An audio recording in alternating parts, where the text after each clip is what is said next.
Hello and welcome. This is my thoughts on Godsworn, a new RTS that's currently playable with a demo on Steam. So I played Godsworn, which is an RTS, which is made impressively by just two people, one Dutchman and a Latvian. I did not know this when I started playing, so it didn't actually influence my initial assessment of the game. My first impression of the game is that it is set in quite a beautiful environment, and it immediately felt very approachable. It is currently in a playable demo. Early access is going to happen 28th of March 2024. I initially thought that the game was going to release on that day, but early access is going to release. This is a playable demo. And I think they're going to ask for a price for early access, which is supposedly maybe going to be lower than the eventual release price. The game already by and large works in all the important ways, in my opinion. Godsworn is set in a mythological fantasy setting, which I always kind of just love. It's a gameplay, in terms of gameplay style and setting, it is somewhat comparable to Northgard, Against the Storm, and perhaps to a smaller extent, Age of Mythology and Warcraft 3. Generally, I enjoyed the unit design, audio landscape, visual landscape, the lore setting, and just the overall feel of the game so far. I'm eagerly awaiting for this game to come up and to shape up closer to release. While various systems and control schemes didn't totally work yet, I came up with a bunch of issues that felt playing slightly more frustrating sometimes. I think I may care about them more than some others, but I want to tell you about them anyway. It wasn't prohibitive for what I think Godsworn purports to be. There's going to be a link in my description where you can see this gameplay video so you can see my first playing of it. So Godsworn is an RTS, and I've been trying to define what an RTS is. Like a classic RTS would be something like the Blizzard games, Warcraft 3, StarCraft 2, StarCraft 1, also Age of Empires 4, Age of Mythology, Age of Empires 2. Those are like classic RTS that are suitable for competitive multiplayer esports games. Then there's a whole bunch of other RTS that you could kind of group. Tower defense there, survival games, sim games, MOBA. They're all real-time. They're all strategy. So I don't think Godsworn is trying to be the next big multiplayer competitive RTS. Though multiplayer is possible, and I did see it was being played. Because of this, demands and expectations on like the control scheme and the UI UX are much lighter and should be more approachable for, I think, more casual players and single-player RTS players. So I don't think you will find as much frustration as I do when it comes to like the finer controls, but I'm going to mention them anyway. Finer controls, which I think StarCraft 2 really set the golden standard for, where everything kind of just works as it should. And StarCraft 2 came out 13 years ago by now, and I still think they're the golden standard for RTS engines. So the win conditions for Godsworn are multiple. The standard win condition is defeating the enemy god or hero and their shrine that you can see over here. The shrine is also used to pray to with villagers, which are called worshippers. This generates faith, and faith can be used to cast spells and summon units. Global spells are reminiscent of how it works in Age of Mythology, or Red Alert powers. They can be incredibly decisive and powerful, and they felt really fun to use. Unit design was, I think, very interesting. There are a number of units with effects that I have not as commonly found in other games, and they don't totally feel derivative of other units that I've used before in other games. It was fun, and they're like cool units and stuff. Mythical creatures. You've got your standard like frontlining fighters and archers, but you've also got witches and some kind of dryad. And then you had some kind of rampaging tree bark kind of thing that was good at siege. So yeah, I found them to be pretty interesting. I expect Godsworn is going to be a game that will probably be worth your money's worth of enjoyment and could entertain you for weeks or months.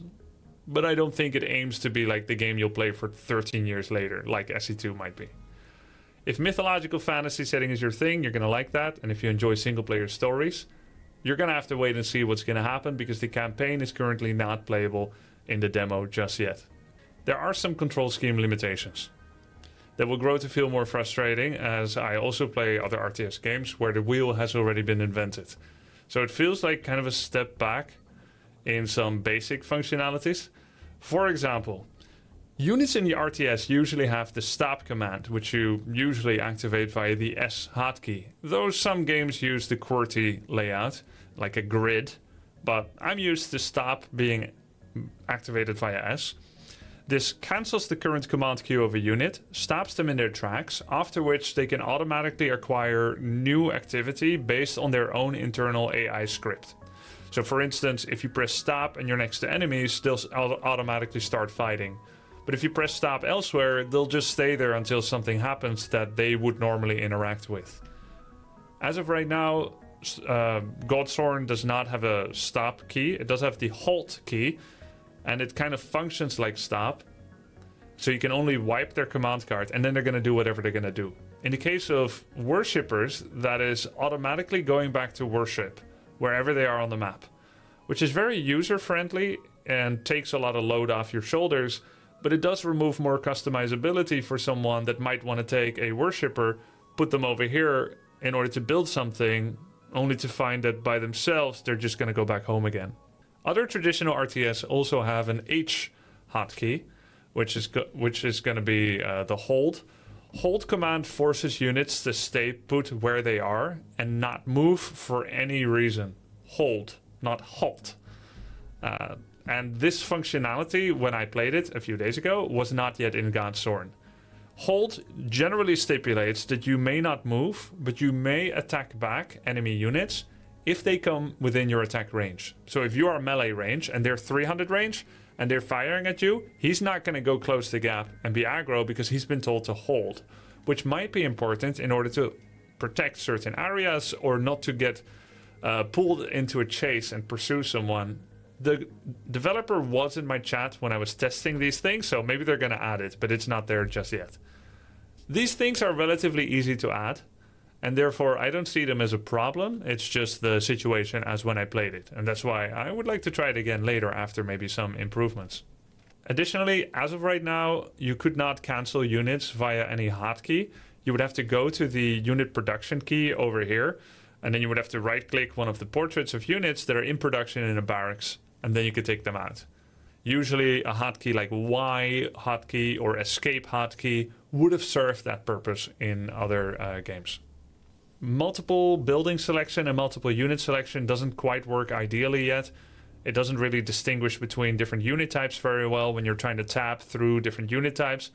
I don't expect this to affect the average casual gamer too much, but it is noticeable for me because I may use the unit UI to split off units by shift left clicking units out of the group, and that doesn't work here yet. Also, shift left clicking worshippers out of a selection group that I may already have doesn't work. Those shift left clicking units to add them to a group does work. So it is like halfway there, which also proves that it can be done. Like, I'm sure they're going to be able to do it, just didn't work yet. And in Warcraft 3 and SC2, these things are already possible, and I think they can do it too. Finally, I think Godsworn is a very cool game. I had a lot of fun with it. I played some against AI. Didn't play against another player yet. Yeah, I didn't play against another player yet. I played against AI. And that's something I would like to do, maybe when a couple of those features are added. It's only made by 2 people, apparently, which is pretty sick. I did notice that 2 people that developed it identify as male, and there was female voice acting in the game. So when they say, not all, but I mean, if the character is female, it's female. If the character is male, it's male. And the voice acting was good, which means that although it's made by 2 people, or described as being made by 2 people, other people helped on the project. They did mention they hired actors, right? So I don't know if that's like normally defined as it's made by 2 people, but other people, there's other contributors. Yeah, we saw other contributors in the credits. So what does it mean then when it's made by 2 people? Programmed primarily by, right? Because more people actually worked on the project in that way. All right, fair enough.